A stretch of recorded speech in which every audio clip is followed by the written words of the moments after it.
بدنام زمانہ jail Guantanamo بے سے سابق افغان سفیر ملا عبدالسلام ضعیف کی کہانی۔ قسط نمبر 1۔ 9/11 کے بعد جب امریکی افواج نے اتحادیوں کے ساتھ مل کر افغانستان پر حملہ کیا تو طالبان کی امن پسند قیادت کو بھی چن چن کر تحقیقات کے نام پر بدترین تشدد کا نشانہ بنایا گیا اور گوانتانامو بے کی بدنام زمانہ جیل میں انہیں جانوروں سے بدتر زندگی گزارنے پر مجبور کیا گیا۔ تاہم ان میں سے اکثر قیدی بے گناہ ثابت ہوئے۔ ملا عبدالسلام ضعیف افغان حکومت کے حاضر سفیر کے طور پر پاکستان میں تعینات تھے، لیکن امریکہ نے اقوام متحدہ کے چارٹر اور سفارت کے تمام آداب و اصولوں سے انحراف کرتے ہوئے پاکستانی حکومت کو مجبور کیا کہ ان کو گرفتار کر کے گوانتانامو بے لے جا کر جس بہیمانہ اور انسانیت سوز تشدد کو روا رکھا، اس کو ملا ضعیف نے اپنی آپ بیتی میں رقم کر کے مہذب ملکوں کے منہ پر تماچا رسید کیا تھا۔ ان کی یہ کہانی جہاں خوفناک واقعات، مشاہدات اور صبر آزمائشوں پر مبنی ہے، وہاں ملا صاحب کی یہ نوحہ کہانی انسانیت اور امریکہ کا دم بھرنے والے مفاد پرستوں اور سیکولرز کے لیے لمحہ فکریہ بھی ہے۔ حاضر تاریخ میں کسی سفیر کے ساتھ روا رکھا جانے والا یہ حیوانی سلوک اقوام متحدہ کی حیثیت کا شرمناک چہرہ بھی بے نقاب کرتا ہے۔ تو چلیے دوستو، ان کی کہانی انہی کی زبانی سنتے ہیں۔ میں نے پاکستان میں اپنی گرفتاری سے تقریباً 6 دن قبل ایسا خواب دیکھا جو بڑا دردناک اور وحشت ناک تھا، جس نے مجھے چونکا دیا۔ میں نے خواب میں دیکھا کہ میرا بڑا بھائی، جس کے ہاتھ میں قصابوں والی بڑی چھری تھی، لہراتا ہوا میرے قریب آیا۔ اس کے چہرے پر غصے کے تاثرات تھے اور مسلسل مجھے گھور رہا تھا۔ مزید قریب آ کر اس نے نرم لہجے میں کہا، بھائی، اس چھری سے میں آپ کو ذبح کرنا چاہتا ہوں۔ یہ کہہ کر اس نے آستین چڑھائی۔ میں حیران تھا اور وہم و گمان میں بھی نہ تھا کہ میرا اپنا بھائی اس قسم کا ناروا ارادہ باندھ سکتا ہے۔ میں نے اپنے بھائی کے ساتھ کبھی برا سلوک بھی نہ کیا تھا اور نہ ہی اس کے حق میں کوئی کوتاہی کی تھی۔ میں نے سوچا، آخر اس کو اس خطرناک ارادے پر کس نے ابھارا ہے، اور یہ کہ اگر بڑے بھائی کی خوشی اسی میں ہے تو مجھے ان کی خواہش پوری کرنا چاہیے اور مزاحمت نہیں کرنا چاہیے۔ میں نے نرمی سے پوچھا، میں نے کبھی آپ کے ساتھ برا سلوک نہیں کیا، پھر آپ نے اتنا خطرناک ارادہ کر لیا، آپ کس بات کا انتقام لینا چاہتے ہیں اور کیوں غیر شرعی کام کرنے پر تلے ہوئے ہیں؟ بھائی نے جواب نہیں دیا اور آگے سے اس پر اصرار کر رہا تھا کہ مجھے آپ کو ذبح کرنا ہے۔ میں نے دل میں کہا کہ پہلے تو میں اسے منا لوں گا کہ یہ بہت بڑا اقدام ہے، لیکن اگر وہ نہ مانا تو پھر بڑا سمجھ کر میں خود قربانی دے دوں گا۔ چنانچہ ہوا یوں کہ میں نے اسے منانے کی کوشش کی، لیکن وہ اپنی بات پر ڈٹا ہوا تھا۔ آخر میں نے کہا کہ اپنا ارادہ شوق سے پورا کر لے اور اس امید کے ساتھ زمین پر لیٹ گیا کہ شاید اس کا دل پسیج جائے اور تھوڑا رحم آ جائے، مگر میری امیدوں پر پانی پھر گیا اور میرے اپنے بھائی نے انتہائی بے رحمی سے چھری میرے گلے پر پھیر کر مجھے ذبح کر ڈالا۔ میں نے یہ خواب کسی کو سنایا اور نہ خود تعبیر معلوم کرنے کی کوشش کی۔ اس بھیانک خواب کو دیکھنے کے ٹھیک 4-5 دن بعد میں نے پاکستانی حکام کو اپنے گھر کا چاروں طرف سے محاصرہ کرتے ہوئے پایا۔ یہ 2 جنوری 2002 کی صبح تھی۔ پاکستان میں سال نو کی تقریبات اختتام پذیر ہو چکی تھیں۔ میں اپنے اہل و عیال کے ساتھ معمول کی زندگی گزار رہا تھا اور ہر وقت افغانستان میں رہنے والے گمشدہ بھائیوں اور شہیدوں کی فکر میں مبتلا رہتا تھا جو سنگ دل ظالم دوست کے ہتھے چڑھ گئے تھے۔ میں ان کی قسمت پر کٹتا تھا مگر اپنی تقدیر سے لا علم تھا۔ تقریباً 8 بجے کا وقت تھا۔ گھر کے محافظوں نے اطلاع دی کہ چند پاکستانی سرکاری اہلکار آپ سے ملنے آئے ہیں۔ مہمانوں کو ایک چھوٹے سے کمرے میں بٹھایا۔ یہ 3 افراد تھے، ان میں ایک پختون جو اپنا نام گلزار بتاتا تھا اور باقی 2 اردو بولنے والے تھے۔ میں نے افغان روایات کے مطابق تینوں مہمانوں کا خیر مقدم کیا اور چائے بسکٹ سے توازہ کی۔ میں متجسس تھا کہ وہ کیا پیغام لے کر آئے ہیں۔ اردو بولنے والے ایک سیاہ رنگ کے موٹے کلین شیو شخص نے، جس کے چہرے سے نفرت اور تعصب ٹپکتی تھی، جس کا پیٹ پھولا ہوا اور بڑے موٹے ہونٹ تھے اور ایسا لگتا تھا کہ جیسے دوزخ کا ایلچی ہو، نے بڑے غیر مؤدبانہ انداز میں بات شروع کی اور پہلا جملہ ادا کیا، بڑے محترم، اب تم محترم نہیں ہو۔ یہ وہ الفاظ تھے جو سخت دشمنی اور تعصب کی بنیاد پر استعمال ہوتے ہیں اور کم عقل لوگوں کے منہ سے اکثر و بیشتر استعمال ہوتے ہیں، اور یہاں ان الفاظ کی کوئی ضرورت نہ تھی سوائے تعصب اور دشمنی کے اظہار کے۔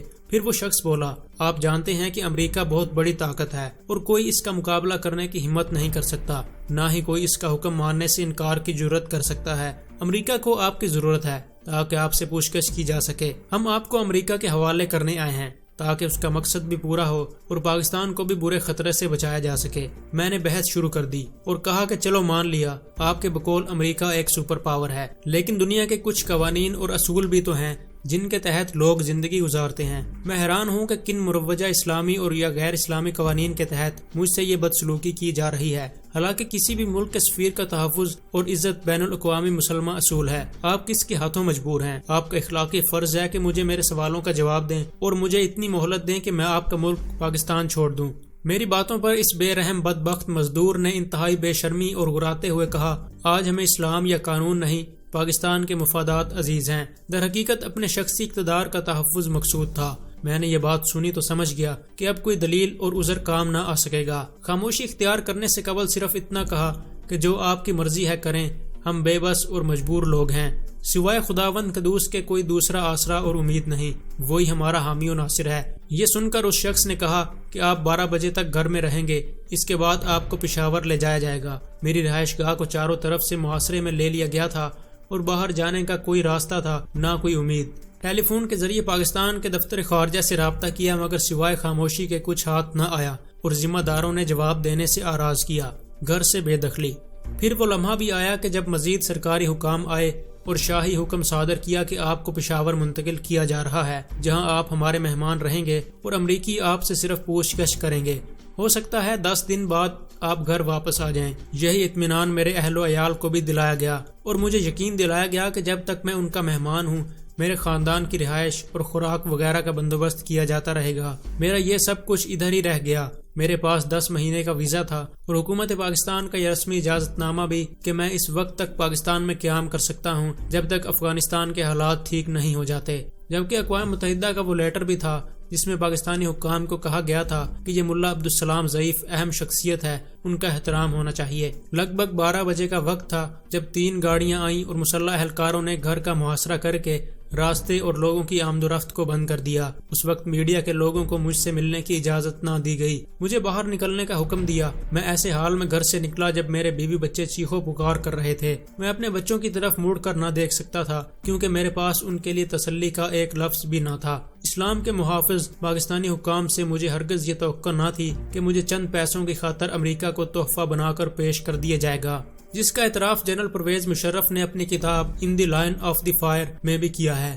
میں اس فکر میں گھر سے نکلا کہ اتنا ظلم کیوں ہو رہا ہے، کہاں گئی جمہوریت اور کہاں گئے انسانی حقوق۔ مقدس جہاد کی باتیں کرنے والوں کو آخر کیا ہو گیا۔ مجھے ایک گاڑی میں درمیان میں بٹھایا گیا۔ گاڑی کے شیشے کالے تھے جن کے آر پار کچھ نہ دیکھا جا سکتا تھا۔ ہماری گاڑی کے آگے سیکیورٹی کی گاڑی تھی جبکہ تیسری گاڑی ہمارے پیچھے تھی جس میں مسلح اہلکار تھے۔ مجھے پشاور روانہ کیا گیا۔ راستے میں نسوانی آواز میں گانے سنائے جاتے رہے تاکہ مجھے تنگ کیا جائے اور ذہنی تشدد کا نشانہ بنایا جائے۔ میں نے راستے میں ظہر کی نماز پڑھنا چاہی جو قضا ہونے کے قریب تھی، مگر کہا گیا کہ پشاور میں پڑھ لینا۔ میرے بار بار مطالبے پر بھی پرواہ نہیں کی گئی۔ پشاور پہنچے تو ایک دفتر نما جگہ لے جایا گیا۔ یقین کے ساتھ نہیں کہہ سکتا کہ کون سی جگہ تھی۔ مجھے ایک کمرے میں لے جایا گیا جو خوبصورت میز اور کرسیوں سے سجا ہوا تھا۔ کمرے میں قائد اعظم کی تصویر تھی جبکہ میز پر پاکستانی جھنڈا لگا ہوا تھا۔ سامنے گھومنے والی کرسی پر پاکستانی شلوار قمیص میں ملبوس ایک میانہ قد پختون بیٹھا مسلسل کرسی میں گھومے جا رہا تھا۔ اس نے مجھے خوش آمدید کہا اور اپنا تعارف دفتر کے سربراہ کے طور پر کرایا۔ اس نے کہا، آپ ہمارے ایسے مہمان ہیں جن کے آنے پر ہم بہت خوش ہیں۔ میں ان الفاظ کے معنی سمجھنے سے قاصر تھا مگر لگتا تھا کہ وہ شخص ٹھیک کہتا تھا۔ شاید وہ خوش اس لیے تھا کہ اس کو میرے فروخت کرنے کے عوض بہت اچھا معاوضہ ملنے والا تھا۔ انسانوں کے سوداگروں یعنی در حقیقت ضمیر فروشوں کے لیے ڈالروں کے بدلے کسی مسلمان کا سودا جائز اور عین جہاد ہے۔ یہاں میں نے نماز پڑھی، دفتر کے سربراہ نے چائے پلائی اور کھانا کھلایا۔ پھر مجھے ایسے کمرے میں لے جایا گیا جو قیدیوں کے لیے مخصوص تھا۔ نسبتاً اچھا کمرہ تھا جس میں گیس، بجلی وغیرہ کی سہولت تھی جو سردی کو روکتی تھی۔ اٹیچ باتھ روم تھا جہاں پانی وافر مقدار میں موجود تھا۔ اچھی خوراک دی گئی۔ قرآن پاک کا نسخہ اور قلم کتابچہ بھی دیا گیا۔ ایک پہرے دار کو مجھ پر نظر رکھنے پر مامور کر دیا گیا جس سے جو مانگتا دے دیتا تھا۔ تفتیش وغیرہ کا سلسلہ نہ تھا، البتہ ایک شخص بار بار آتا جو عہدیدار معلوم ہوتا تھا۔ پشتو نہیں جانتا تھا اور مجھے اردو نہیں آتی تھی۔ اس نے مجھ سے انگریزی میں پوچھا کیا ہونے والا ہے۔ میں نے جواب دیا اللہ جانتا ہے، میں نہیں جانتا۔ اس دوران حکام آتے، اچھے طریقے سے دعا سلام کرتے اور مجھے احترام دیتے۔ باتیں نہیں کرتے تھے مگر صاف دکھائی دیتا تھا کہ جب وہ مجھے دیکھتے ہیں تو ان کی آنکھوں میں آنسو امڑ آتے اور واپس پلٹ جاتے تھے۔ ایک مرتبہ ایک شخص کمرے میں آیا، بہت احترام دیا مگر اچانک بلک بلک کر رونے لگا۔ اتنا رویا کہ بے ہوش ہو گیا۔ اس کو اٹھا کر باہر لے جایا گیا، جس کے بعد کوئی کمرے میں نہیں آیا۔